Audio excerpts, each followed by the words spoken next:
Setelah itu semuanya kembali satu paham dan kegiatan ini juga lancar sesuai dengan nilainya 1,3 M gitu kan.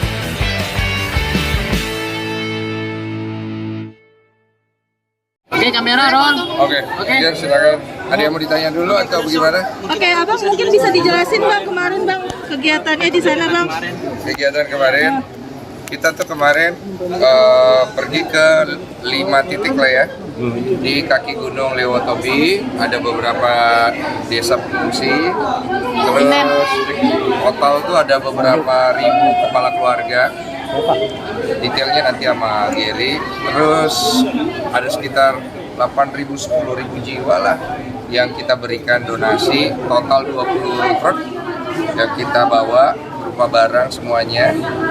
Terus apa lagi ya? Iya, kira-kira begitu. Abang kemarin merasa merinding nggak sih ketika ketemu dengan banyaknya para masyarakat korban di sana Bang? Terharu nggak sih mungkin?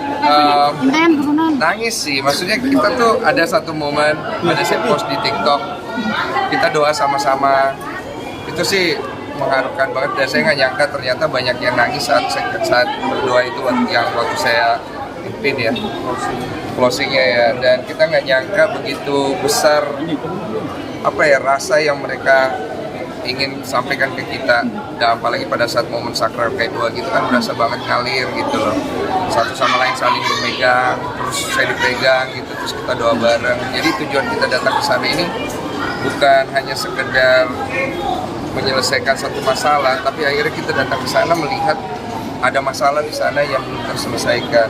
Mungkin kita nggak bisa bocorin semua masalah mereka apa aja, tapi kita menghimbau untuk pihak-pihak terkait, karena kita sudah pernah sampai di sana, tolong lihat ke sana, jangan cuman waktu di awal aja. Karena sekarang ini masih banyak dari mereka belum bisa pulang, bahkan mereka nggak punya rumah. Jadi ada beberapa yang nangis, ada kan lihat dia nangis, Bapak tolong saya tidak punya rumah lagi. Ya saya nggak bisa berbuat banyak kan. Momen yang mengharukan ya? Iya betul. Tanya Gary lah, lu gimana? Iya, momen-momen di sana yang pasti mereka itu belum banyak menerima bantuan secara langsung gitu kan. Kalaupun ada bantuan yang memang diselenggarakan itu cukup rumit birokrasinya di sana, dan alhamdulillah kita ke sana ada Bang Densu, itu semua langsung diberikan jadinya langsung ke tangan mereka. Iya. Ya, walaupun sempat ada dinamika lah Iya, tapi nggak ada masalah karena semuanya akhirnya sepaham bahwa memang kita datang tujuannya untuk memberikan langsung ke pertangan per kepala keluarga. Kita tidak ingin ada di simpan, di logistik atau gimana pun, nggak ada. Kasihkan kepada mereka, dan mereka juga mencurahkan apa yang mereka butuhkan. Ada beberapa yang bisa kita penuhi langsung di sana, seperti kebutuhan air bersih. Kita sih bawa air minum, tapi air bersih ternyata sulit. Dan akhirnya kita bikinkan kontrak kepada pihak setempat untuk distribusi air bersih ke semua titik itu dalam 1 bulan. Bang, sempat sedih nggak sih ketika Abang sampai ke sana banyak yang kekurangan nih di posko-posko terkait yang kemarin? Ya sedih sih pastilah, kita nggak bisa ngomong terlalu banyak di situ, tapi kan kesedihan itu harus kita ubah menjadi sukacita.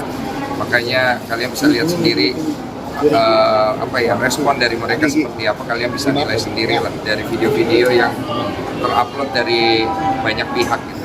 Artinya banyak respon positif dalam arti ketika dirimu waktu di truk langsung menunjukkan banyak respon positif, itu seperti apa?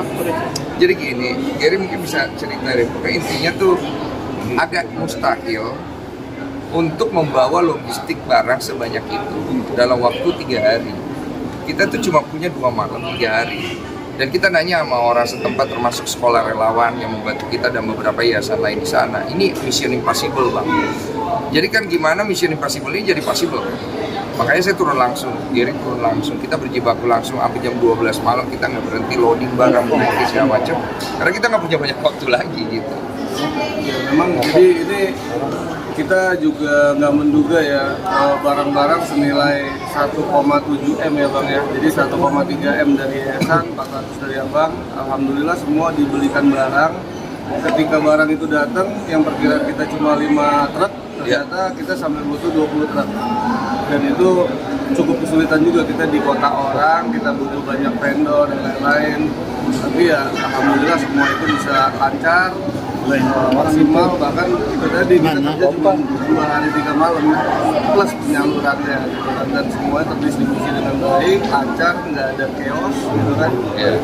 Makanya kita juga harus mengucap terima kasih sama warga setempat nomor 1, beberapa toko-toko grosir yang memberikan kita harga bagus banget sehingga barangnya jadi banyak banget. Kita juga nggak berani beli sembarang barang mentang-mentang kita bawa duit, kena dampak yang turun langsung membantu packing segala macam, mereka kan nggak dibayar. Terus kemudian dari yayasan seperti yayasan apa aja ya? Di sana ada yayasan sekolah relawan, yayasan ada lampu. Dan ada beberapa yayasan lain. Kita mengucap terima kasih banyak ya. Kalau tanpa mereka juga susah, dan beberapa aparat yang bertugas di sana memberikan kita akomodasi juga yang bagus pada saat kita datang gitu. Walaupun sedikit di awal kita ada kayak kebingungan, tapi setelah itu mereka langsung buka semua akses sehingga kita bisa langsung menyalurkan bantuan ke tangan masing-masing kepala keluarga. Bang, ini kan total 4 hari kalian di sana ya, sempet juga di Jakarta adanya kontroversi Bang terkait kepergian kalian berdua, gimana nih Bang menanggapinya? Silakan tanya apa ini. Ada mungkin ada Ini dulu dia jawab lah. Sabar lawan. Oke Bang, Giri rapetan Bang. Kontroversinya mungkin bisa diperspesifik lagi ya. Beberapa kontroversi itu bukan kontroversi, itu fakta dan itu benar. Dan mungkin yang terpenting itu dari Abang dan tim di sana, itu yang penting kita menyelesaikan penyaluran aja sih, kita nggak terganggu. Ya. Tapi penyaluran udah Kanopi turunan. belum sih? Gimana, yang mana? Udah disetujui oleh Dinsos belum sih? Jadi kalau untuk mekanisme semua yayasan maupun yayasan kita maupun yang lain, kalau kita mau ke bencana alam itu nggak perlu pakai izin. Ya, tapi kita tetap melaporkan per kegiatan ke mereka. Sampai nanti pas pulang juga menjadi tanggung jawab saya memberikan laporan tanggung jawab. Ya, itu betul. Bang, ini kan kemarin kabarnya di hari pertama Abang sampai dana tersebut belum cair ya Bang. Itu gimana tuh Bang? Yang sempat Abang cerita di sosmed jam 3 subuh itu gimana tuh Bang? Mungkin Sudah cair, jadilah sudah cair. Cuman sempat mau ditarik kembali. Tapi sudahlah, kita nggak usah bahas lagi. Karena kan akhirnya jatuhnya saling gitu-gitulah. Kita udah nggak membahas itu. Karena kita pengen pulang ke rumah, kita pengen istirahat. Kita bukan pengen menimbulkan konflik tambahan. Saat itu memang itu akhirnya menjadi beban buat kami. Karena saat itu kami datang ke sana untuk menyelesaikan masalah toh. Dan yang penting sekarang kan udah selesai, uang ini sudah akhirnya dikirim, kita sudah selesaikan dan kita anggap itu tidak perlu kita bahas. Kalau Bang Giri sendiri seperti apa nih Bang? Tadi kan Bang Giri sempat menjelaskan bahwa uang tersebut ingin ditarik kembali Bang. Itu mungkin seperti apa Bang? Ya itu benar, semua itu benar, itu bukan polemik lah gitu. Memang itu di internal yayasan gitu kan, baik badan pengurus lama ataupun badan pengurus baru. Tapi memang kemudian kita nggak fokus di sana. Yang penting itu setelah itu semuanya kembali satu paham dan kegiatan ini juga lancar sesuai dengan nilainya 1,3 M gitu kan. Nggak perlu ke saya, itu Ciolif ya. Ciolif yang ngasih ya. Saya kan nggak pegang duit. Jadi Ciolif yang inisiatif memberikan tambahan supaya jangan sampai juga kita menggunakan uang dari donasi itu untuk transportasi dan lain-lain. Jadi supaya kita fair game. Karena kan tahu kan betapa sensitifnya uang ini. Semua orang itu berasa dia punya kualitas dalam bicara, berasa saya tidak punya kepentingan, saya berasa ini. Semua kan pakai rasa, pakai ini, pakai itu, tapi tidak ada penyelesaian. Jadi inilah yang terbaik, penyelesaian ini. Dan sisa dari penyelesaian ini, ya sudah, kalau memang ada gugatan, ya yayasan kalau digugat dia akan hadapi, saya digugat saya akan hadapi, ya sesimpel itu saja. Dan satu hal kita juga ingin mengucapkan terima kasih karena kelancaran ini nggak lepas juga dari tim PH donatur ya, dari Bang Pablo dan rekan-rekannya yang selalu support sejak awal, membuatkan polling dan sedemikian rupa sehingga terhimpun satu kesimpulan atau analisa kemauan keinginan para donatur yang memang menyumbang melalui podcast Abang. Iya. Dan sampai kita di sana pun kita dimonitor terus oleh mereka yang melalui video call. Ya kita dengan senang hati sih kita berikan laporan itu live kepada pihak Kementerian Sosial, Direktorat PSDS maupun kepada PH Donatur selama kegiatan di sana maupun setelah selesai kita akan berikan laporannya kepada beliau. Bang, tapi hubungannya dengan Tenovi sendiri gimana nih Bang? Kemarin kan sempat bisa dibilang tuh agak sindir-sindiran nih antara Abang dengan Tenovi juga ya. Saya nggak merasa nyindir. Tapi yang dari postingan Abang tersebut di Instagram itu gimana tuh Bang? Story-nya ditunjukkan untuk siapa Bang, kalau boleh tahu Bang? Ya, Yang waktu itu sempat kecewa dan untuk juga orang yang harusnya nggak perlu merasa ya. Nggak ada saya. Bang, ini kan masih ada dari pihak donatur soal di pengadilan Bang, gugatan donatur pengadilan, salah satu pengacara juga masih tetap prosesnya berjalan atas gugatan IPN Tangerang. Gimana Bang menanggapinya Bang? Gugatannya, ya ikutin aja. Gugatan kan yang gugat pihak donatur. Jadi kalau pihak donatur butuh kita, ya kita akan memberikan waktu kita. Kalau mereka tidak butuh kita, ya. Tapi dari pihak pengacara pihak donatur sendiri rasanya bilang mereka akan mencabut laporan apabila semua laporan secara transparansi dilaporkan kepada donatur. Iya, itu kan udah kita lakukan simultan ya dari kemarin di sana baru sampai ketika proses packing, proses penyaluran, kemudian nanti sekarang saya dan teman-teman yayasan akan bikin laporan secara tertulis yang akan kita kirim kepada Kemensos, ditembusin kepada mereka. Tapi Abang melihatnya dari sisi hukumnya tidak membentrok ya Bang, dana itu dialirkan ke NTT ini Bang ya? Tidak, karena kan juga dari pihak donatur di podcast saya juga menyampaikan lewat Pablo Benua bahwa mereka setuju juga, dia sudah gitu, dia komit kan. Jadi terlihat sekomitmen apa semua orang yang sudah bicara untuk disalurkan. Tapi kan dari pihak, maaf ya, juga dari pihak si Agus sendiri juga tidak terima Bang, uangnya itu dialihkan ke sana Bang. Gimana tanggapan Bang? Ya, saya memberikan solusi kan buat itu. Solusinya Kan udah tahu kan, maksudnya kalau butuh berobat tinggal. Abang ini kan mengenai Emma Waruko sempat menanggapi postingan Abang nih dengan Mbak Novi yang sempat diduga pecah kongsi, gimana nih Abang mungkin karena mengupload di sosial media yang status kemarin sama beberapa konten Abang. Sama bahas ini.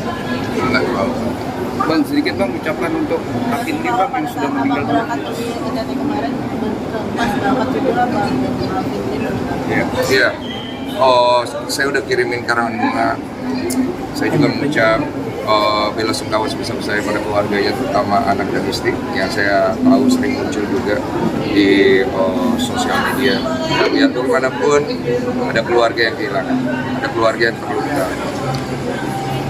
Saya cuma bisa mendoakan semoga almarhum Alvin Lim tenang, keluarganya juga bisa diberikan ketabahan. Kalau ada waktu ya bisa bersilaturahmi pasti. Dan menyarankan untuk pihak-pihak terkait jangan dieksploitasi meninggalnya almarhum. Bang, terkait Bang Farah sempat menyebutkan bahwa almarhum meninggal karena menonton podcast Abang, gimana nih Abang mungkin responnya? Lu lihat muka gue nggak sih? Artinya, Jadi intinya Bang saat ini udah tenang ya Bang, uang itu udah dialihkan ke orang yang artinya memerlukan Bang. urusan saya sudah beres. Ingat kan saya selalu ngomong, saya punya tanggung jawab terhadap donatur saya. Datangnya dari podcast saya. Kalau nggak terima, bikin podcast sendiri, bikin ini sendiri, itu sendiri, ribut sendiri nggak apa-apa, saya nggak ganggu. Saya punya donatur, WA saya, ada yang DM saya, ada yang ketemu langsung di sana, kan lihat kan. Mas Denny, kami mengucap terima kasih, Mas Denny mengambil sikap karena kami percaya sama Mas Denny. Kami menyumbang itu karena kami percaya kepada Mas Denny. Memang kami kasihan kepada orang itu, tapi kami percaya sama Mas Denny, dan Mas Denny memperlihatkan tanggung jawab Mas Denny sampai sejauh ini kami kemarin mereka. Tapi saya bertanggung jawab. Selama 7 tahun saya pernah dihujat, saya beresin kan? Sama, saya orang bertanggung jawab. Kalau kalian lihat background story saya pernah salah, saya pernah ini, saya minta maaf, saya beresin semuanya. Dan ini yang saya lakukan bersama-sama Gary. Jadi saya tutup dengan simpel aja ya. Saya ingin mengucapkan terima kasih banyak. Jangan lihat ke saya, lihat ke orang yang akhirnya finish di samping saya, Gary. Gary ini komit dari awal sampai akhir, dan saya salut sama dia, saya respect sama dia karena dia komit gitu. Dia tidak coba untuk berbelok, bermanuver, berapa, berini, beritu, dia komit. Dan inilah yang harusnya dilakukan semua orang dari awal, komit untuk menyelesaikan masalah. Jadi saya terima kasih sama Gary, terima kasih banyak. Saya serahkan semuanya Gary pasti banyak nanti dapat serangan, pasti lu bisa karena lu orang kompeten. Ya, Prosedur Gary kita selesai di sini. Perusahaan saya sudah selesai, saya pamit dari semua pihak. Tinggal Gary nanti yang berusaha. Kuat-kuat ya bro ya. Silakan lanjut sama Gary lah ya. Bang, kalau yang di Polda itu laporan 1 Januari Itu nanti lah ya. Bang, terus inisial aja kita bisa laporkan abang.